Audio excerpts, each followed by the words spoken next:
Bagfuel, baby. Talk to me about Definitely Missy. About Missy finding y'all and signing you to as the Soul Digger when you was young. Talk to me about that structure of that deal and why you did that. Well, at the time, it was the best deal for me. You know what I'm saying?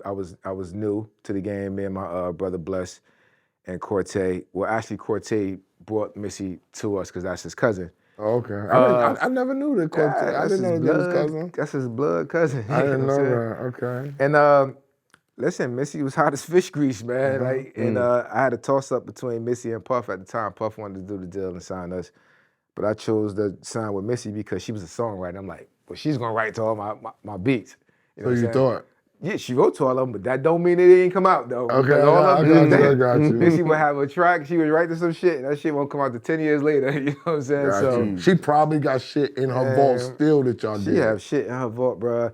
Missy hit me a while, I don't want to say about a year ago, asked me for a record. I'm like, Missy, I don't even know if we even have the files for that record. Like, I don't even know. Like, I don't even remember this record, to be honest with you. Yo, she's like, well, can you find it and send it to me? All right.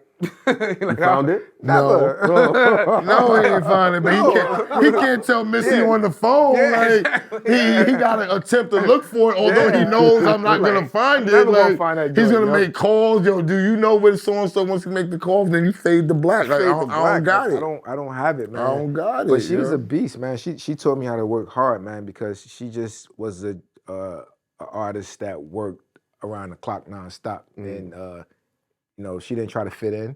You know what I'm saying? She taught us not to fit in. She taught us how to produce. You know, you don't want to create and throw a gang of sounds all in your records.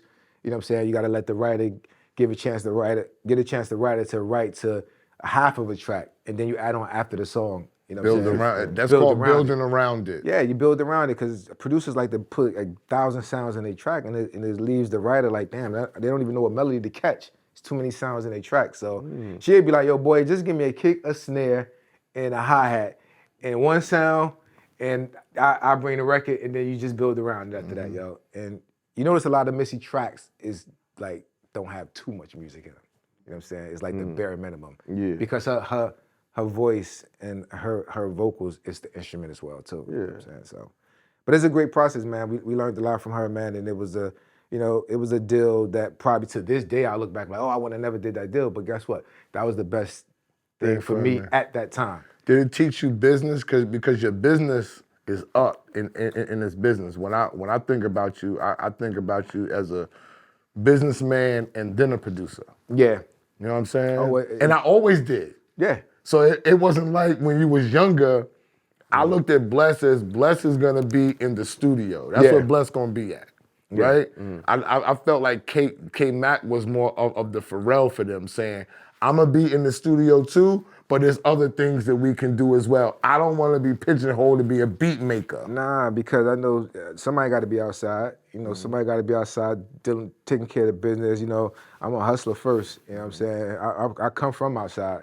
So I know to get in the studio, do what I gotta do, but I have to be outside meeting the Essos and the Heinekens and running around rubbing elbows, trying to figure out like how to bring the business back to my business. You know what I'm saying? So both of us couldn't be geeks in the studio and sit there and do beats all day. So I was kind of like, let me go learn the business and let me go rub some elbows with some other hustlers and some other niggas that's outside that I could learn from, such as yourself, and in the studio with you, with Rockwaller, just trying to soak up all the energy and knowledge that I can. So that's kind of like, after a while, you know, even with this game, it's like, I'm not gonna be sitting there doing 8-9 beats a day. You know what I'm saying? Now today's days, makes like no sense. I grab some little young producers and show them how to make records and show them how to be a producer instead of just a beat maker while I'm out, you know, trying to bring the work back home. I was in the studio with a producer, older kid, but he's still young, and he showed me how they make beats now.